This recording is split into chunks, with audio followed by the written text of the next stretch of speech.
Bonjour et bienvenue à tous. La Coupe d'Afrique des Nations est un événement politique. Troisième élément, les grands événements politiques permettent à ceux qui les organisent d'essayer de contrebalancer leurs défauts internes et internationaux.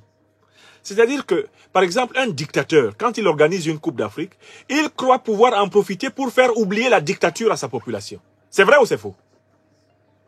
Quand Paul Biya organise la Coupe d'Afrique au Cameroun, c'est pour faire oublier aux Camerounais qu'il est au pouvoir depuis 42 ans et qu'il les a torturés, massacrés, dominés, qu'il a fraudé aux élections, violé la Constitution, qu'il a, avec sa famille, accumulé une fortune inconsidérable et qu'il laisse le pays dans un délabrement absolu. C'est vrai ou c'est faux? Avant de commencer, n'oubliez pas de vous abonner et d'activer la cloche de notification pour ne rater aucune de nos prochaines vidéos. C'est parti. Quand Ouattara Draman, le satrape reptilien venu de Sendou pour troubler la paix des Ivoiriens et ayant renié notre ville burkinabé, notre terre belle burkinabé de Sendou pour troubler toute l'Afrique.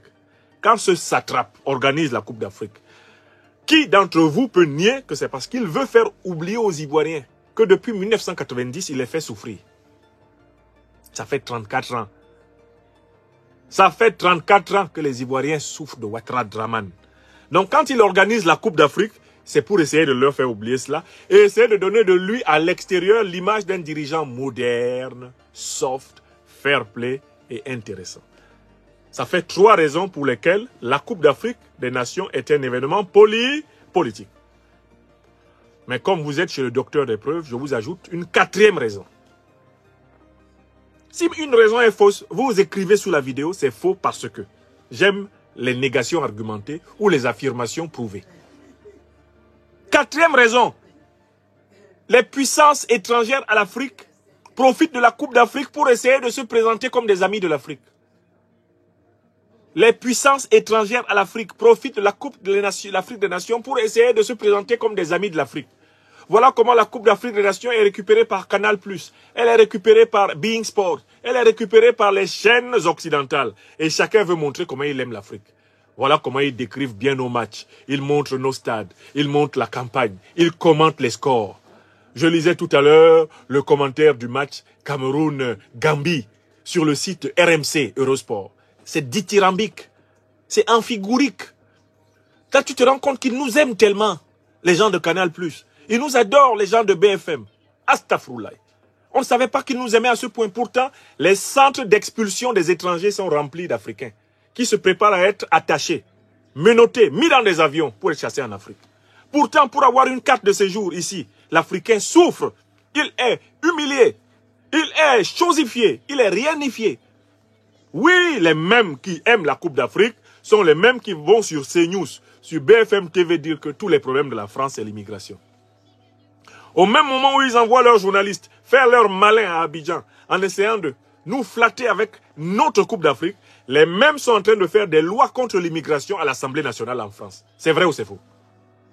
Vraiment, si ce que je dis là est faux, vous me contredites. Vous dites c'est faux? La France, l'Allemagne, les États-Unis, c'est tout le monde qui pense que la Coupe d'Afrique est une occasion de prendre des Africains pour des mourous, des boubourous, des mboutoukous, des tumbous, des kérématoï, des boubourous, des boubazos, des gnatards. Chacun aime l'Afrique à cause de la Coupe d'Afrique. Mais pour donner la carte de séjour aux Africains, pour donner le visa aux Africains, les Africains crèchent au soleil. Certains meurent sans être entrés en Europe. Pourquoi vous aimez l'argent de l'Afrique, mais vous n'aimez pas les Africains? Vous aimez le diamant, le pétrole, l'or, le manganèse. Tout ce que l'Afrique produit, ça vous intéresse, mais pas les Africains. À Abidjan, on a dit, les gens aiment l'argent des gens, mais les gens n'aiment pas les gens. Donc la Coupe d'Afrique intéresse toute l'Europe. Même les Américains commentent ça, même les Canadiens. L'Asie commente la Coupe d'Afrique, mais pas les Africains. Pourquoi les Africains ne vous intéressent pas, mais ce qui se passe en Afrique vous intéresse? Donc vous voyez que la Coupe d'Afrique est l'occasion d'une immense escroquerie politique internationale. Tout d'un coup, ils aiment l'Afrique.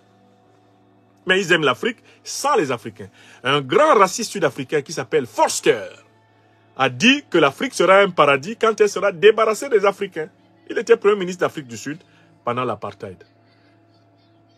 Ce démon rêvaient que tous les Africains soient morts et puis eux, ils vont rester profiter de l'Afrique. Voilà comment ils ont la majorité des terres en Afrique du Sud, la majorité des terres en Namibie. Et ils ont obtenu tout cela par le sang, le crime, la razzia, le génocide, la déportation. Voilà la vérité. Donc, la Coupe d'Afrique des Nations n'est pas un événement neutre. Il n'y a que les ignorants qui peuvent regarder cela comme simplement du football pur. Ah non, nous vraiment on est là pour l'ambiance. L'ambiance, elle est faite pour les imbéciles heureux. Écrivez ça. Notez l'expression, un imbécile heureux. C'est quelqu'un qui croit qu'il est heureux alors que celui qui sait, c'est qu'il est un malheureux qui s'ignore.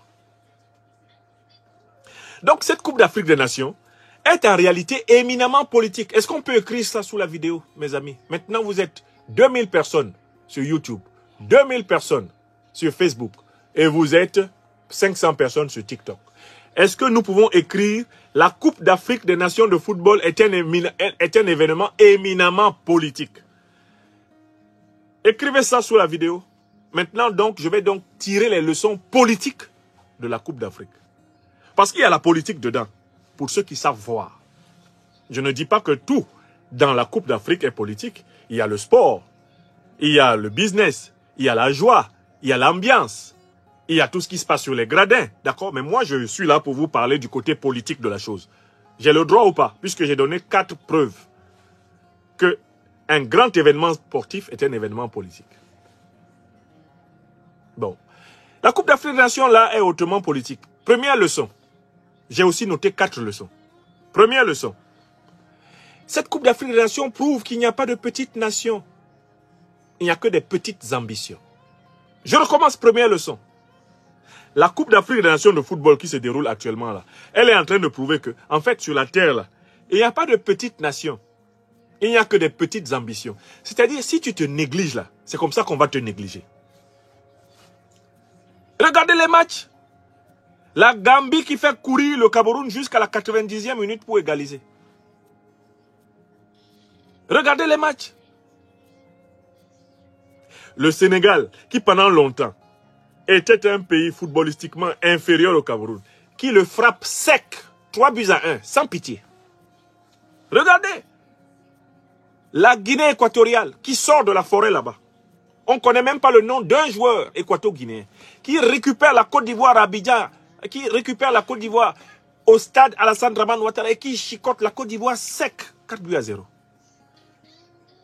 Le Burkina qui n'a même rien à faire avec l'Algérie, il secoue l'Algérie, il menace l'Algérie de défaite naturelle. Cette Coupe d'Afrique est une initiation pour les Africains. Il n'y a pas de petits pays, il n'y a que de petites ambitions. C'est-à-dire, si tu te négliges là, c'est comme ça qu'on va te négliger. Écrivez ça. Écrivez, écrivez, écrivez, écrivez. Si tu te négliges, on te néglige. Si tu te respectes, on te respecte. Le terrible Rigobert Song, le survivant du coma, qui est le coach du Cameroun, avait déjà dit il y a 2 sortes de gens. Ceux qui sont en danger et qui savent qu'ils sont en danger. Et ceux qui sont en danger et qui ne savent pas qu'ils sont en danger. Quand tu es en danger et puis tu le sais là, tu peux t'en sortir. Voilà ce que vous avez vu, le match du Cameroun. Une équipe en danger. C'est-à-dire une équipe de débrouillards. Il n'y a pas un compartiment de jeu où il y a vraiment une grande star. Mais les gars ont compris que, oh, c'est une honte. Donc on va sortir au premier tour. Ils se sont sentis en danger et ils ont sorti leur trip. Vous avez vu? La Coupe d'Afrique là, des nations de football, est une occasion pour tout le monde de comprendre qu'il faut respecter tout le monde. Il ne faut pas mépriser un Africain en fonction du pays tracé par les colons espagnols, portugais, français, britanniques, allemands. Tous ces gens-là, ils ont tracé des frontières entre nous. Est-ce que nous, on était là-bas? Quand ils disaient la frontière entre le Cameroun et le Congo-Brazzaville, est-ce que nous étions là-bas? Quand ils traçaient la frontière entre le Nigeria et le Bénin, est-ce qu'on était là-bas? Quand ils traçaient la frontière entre la Côte d'Ivoire et le Mali, est-ce qu'on était là-bas? Voilà des gens qui nous ont tracé des frontières et qui veulent que nous nous combattions sur la base des frontières qu'ils ont tracées contre nous. Or, maintenant, vous découvrez que on peut venir d'un petit pays et puis on bat un grand pays. Ou bien c'est faux? Le football est l'occasion de se rendre compte que les hommes se valent, à condition que chacun connaisse sa valeur. Si tu ne te négliges pas, on ne va pas te négliger. Si tu te respectes, on va te respecter. les petits équato-guinéens, ils ont vacciné Ouattara et puis ils sont allés dormir. Tranquillement, tranquille. S'ils étaient restés là, oh, Alassane Ouattara a gouverné plus de 200 pays. Oh, il a construit 3 stades. Eh, il a fait telle route. Oh, il a fait le pont. Les enfants là n'auraient pas joué au ballon. Et ils ont dit, nous les équato-guinéens là, on ne nous connaît pas en Afrique, mais on va nous connaître parce qu'on est des hommes. Le Sénégal a dit, le Cameroun a gagné 5 Coupes d'Afrique. On s'en fout de ça. On va les frapper ici parce qu'actuellement, nous sommes l'équipe la plus en forme. Et ils les ont frappés tranquillement. Donc, qu'est-ce que nous, politiquement, nous devons tirer comme leçon? Mais n'ayons pas peur de quelqu'un. Qui va nous effrayer sur la terre, là, actuellement? On est tous humains, on est mortels. On naît un jour, on vit et puis on meurt. Ton camarade être humain, toi, Africain, tu vas encore laisser ton camarade être humain t'effrayer? Un être humain, c'est-à-dire quelqu'un qui est né d'un spermatozoïde et d'un ovule, va-t-il encore t'effrayer, toi, Africain? La Coupe d'Afrique est là pour vous montrer ça. Oh, on est une grande équipe. Bon, le Congo RDC vous récupère et il vous chicote proprement. Et la vie continue. Oh, on est ceci, vous n'êtes rien. On est tous humains ici sur la terre. Première leçon. Une leçon d'humilité. Écrivez ça. La Coupe d'Afrique, là, c'est une leçon d'humilité. Humilité. Ça, c'est la première leçon. Deuxième leçon qu'il faut tirer de la Coupe d'Afrique, c'est l'importance des facteurs psychologiques et spirituels dans le sport et dans toute performance humaine. Il y a des signes qu'il ne faut pas mettre en jeu quand tu veux gagner. Il ne faut pas t'associer ouvertement aux forces négatives. Quand tu veux gagner, même si c'est vraiment pour une entreprise commerciale, même pour créer, je ne sais, écrire un livre, quand tu veux, je ne sais pas, même élever un enfant, il ne faut pas chercher l'amitié des forces démoniaques.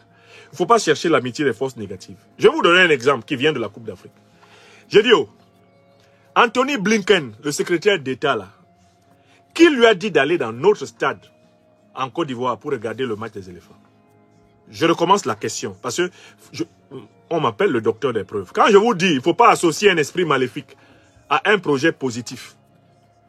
Je vous donne un exemple.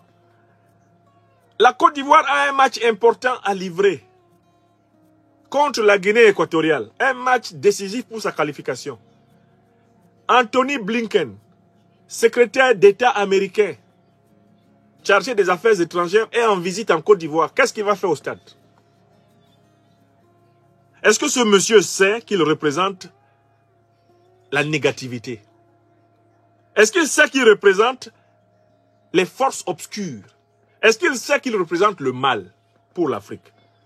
Il faut qu'on lui explique. Et je vais lui dire ça en anglais.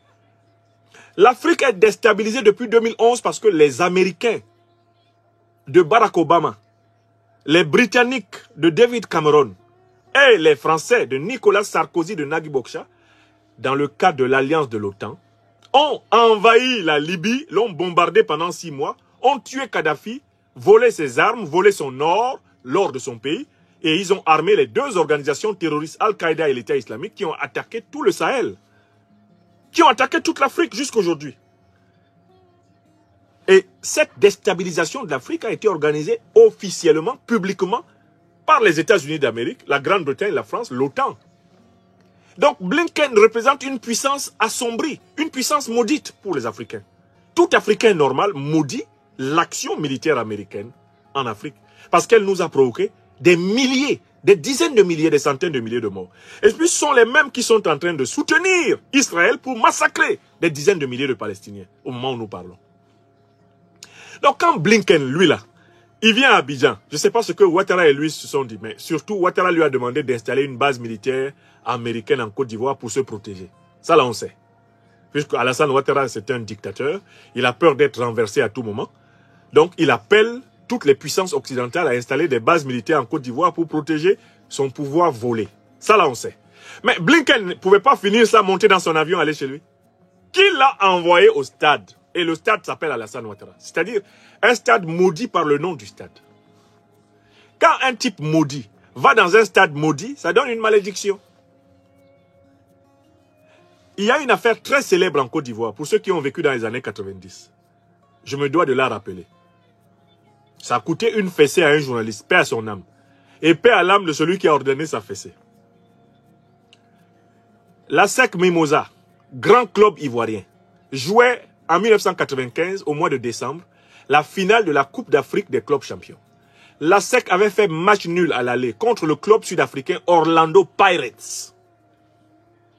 Donc, en réalité, la SEC avait déjà gagné parce que la finale de la Coupe d'Afrique des clubs champions se jouait à l'époque en match aller-retour. À l'aller, la SEC fait 1-1 en Afrique du Sud. Je pense dans la ville de Durban. Au retour, 0-0 suffisait.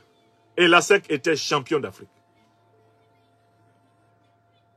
Il se trouve que le jour de la finale retour, le président de la République perd son âme, parce que j'ai beaucoup de respect et d'admiration pour lui, à l'époque. Son Excellence, le président Aimé Henri Konan Bédié. Il va commettre une erreur tactique inoubliable. Il prend l'écharpe de la SEC d'Abidjan, jaune et noir. Il met ça autour de son cou et puis il va au stade pour soutenir la SEC. Pourquoi est-ce qu'il est allé au stade, le président Bédié? Il était convaincu que là, c'était plié. Voilà, la SEC allait remporter la Coupe d'Afrique des clubs champions. C'est-à-dire que même les supporters de la SEC, même, ils avaient déjà commencé à fêter 3 jours avant. Il y a des marquis qui avaient été réservés. J'étais à Abidjan. J'habitais le quartier d'Abobo Avocatier. Et ma rue de référence est encore là. C'est l'avenue Kaza. Les supporters de la SEC avaient commencé à boire 3 jours avant le match. Ils avaient bloqué des marquis. Parce que, en fait, la défaite était inimaginable. Et le président Bédié, qui était président de la République, donc président de tous les clubs de Côte d'Ivoire, a commis l'erreur de se précipiter à prendre l'écharpe de la SEC, mettre sur son cou et aller au stade. Astaghfirullah. On a eu une catastrophe au stade là-bas. Je ne sais pas comment ça s'est passé. Il y avait Aka Kwame dans la défense de la SEC, Samabo, ou bien il y avait d'autres gars là, Akassou Gislain. Je ne sais pas dans quel dégagement il y a eu à la 88e minute du match. Les gars sont montés, ils se sont télescopés tout seuls. Les défenseurs de la SEC se sont assommés tout seuls. Le ballon est tombé. Un Sud-Africain a tiré sa petite comme ça. Il a tapé sa baie. C'est allé souhait dans le but. 1-0. 1-0. Comme là-bas, chez eux, ça avait été 0-0 ou 1-1. Et que en Côte d'Ivoire, on avait pris 1-0. La Coupe d'Afrique des Champions appartenait à Orlando Pirates. Mais ce n'est pas fini, hein. La douleur qu'on a ressentie en Côte d'Ivoire. Surtout les supporters de la SEC Mimosa. Parce que bon, moi en Côte d'Ivoire, je suis Oye, supporter d'Africa Sport. Donc moi, je n'ai pas trop souffert. Parce que nous les Oye, quand nos frères d'ASEC ont des problèmes, on n'est pas trop fâchés. Mais au nom du patriotisme, nous tous on s'est habillés en maillot de la SEC et puis on se roulait dans la poussière à Bobo là-bas pour dire que vraiment on est mort. Ouais, nous tous on était dans la poussière. Non, ça là, je vais me suicider. Comment on a perdu le match là? Non, Oye, on n'est pas bon. Hein. Les Oye ont acheté des maillots, ils sont allés chercher des maillots de la SEC pour porter et s'humilier. D'autres même se jetaient dans la poubelle du quartier pour dire que vraiment là, ils sont prêts à mourir. Pourtant, c'était des Oye. Le sport est mauvais. Le fanatisme sportif, là, il faut faire attention à ça. Mais enfin, il y a un journaliste qui a publié dès le lendemain, à la une de son journal, et ça lui a coûté une fessée, qui ne sera jamais oubliée. Il a écrit « Bédié était au stade, le malheur aussi ». Astaghfirullah. Il n'aurait pas dû écrire ça. Paix à son âme. Le général Ouassena Koné a fait arrêter le journaliste. On l'a chicoté. Je crois qu'il s'appelait Freedom Neruda. On a attrapé, mais on l'a chicoté. Un journaliste de Notre Voix. Ça s'appelait La Voix ou Notre Voix. La presse bleue de la Refondation. Ce que je dis là, il faut. Les Ivoiriens de mon âge sont là. J'ai 51 ans, bientôt 52 ans. J'étais à Abidjan. On a chicoté, comment il s'appelait, Freedom Neruda. Que pourquoi il a écrit une pour dire que Bédié était au stade et le malheur aussi. Pourtant, en effet, Freedom Neruda fut chicoté, mais il avait dit la vérité. Le président Bédié, en tant que président de la République, paix à son âme, je l'aime beaucoup, n'aurait pas dû s'afficher trop tôt en faveur d'un club. même si le club jouait et représentait le pays. Il aurait dû venir en tenue neutre, s'il voulait voir le match, attendre que le club de son pays gagne, et à ce moment-là, il peut prendre l'écharpe de la SEC et y met autour de son cou. L'erreur du président Bédié, ça a été de vendre la peau de l'ours avant de l'avoir tué. Vous comprenez? Mais c'est ce que Ouattara a fait. Avec son type Blinken. Anthony Blinken, il va faire quoi au stade? Il ne sait pas que sa seule présence dans ce stade a attiré des malédictions et des foudres spirituelles et surnaturelles et même psychologiques sur l'équipe de Côte d'Ivoire. Même quand les supporters ivoiriens l'ont vu, ils ont dit « aujourd'hui on est maudit ». Un type qui veut détruire le Niger, détruire le Mali, détruire le Burkina, nos pays là, il est venu nous soutenir. Les Ivoiriens ont mis la main sur la tête, on dit on est foutu. On est soutenu par un diable. Quand le diable te soutient, Dieu t'expose à la défaite. Donc voilà la deuxième leçon. Quand vous allez dans les grandes compétitions sportives, évitez de vous entourer de symboles négatifs. Évitez les influences négatives. Il y a une vidéo qui m'a arraché le cœur. Un supporter ivoirien qui est assis derrière la grande star du football ivoirien, Didier Drogba. L'équipe de Côte d'Ivoire est en train d'être humiliée, comme jamais organisateur de Coupe d'Afrique n'a été humilié. 4-0 sur son propre sol. Astaghfirullah. Le supporter crie à Drogba, Didier! Drogba se retourne. Il dit, il faut entrer, pardon, on va jouer.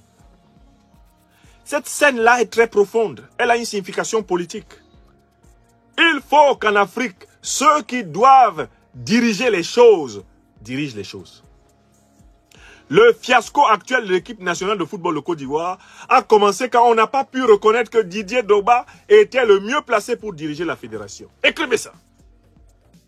N'oubliez pas de vous abonner et d'activer la cloche de notification pour rester informé de nos prochaines vidéos. Restez à l'écoute pour les développements passionnants à venir.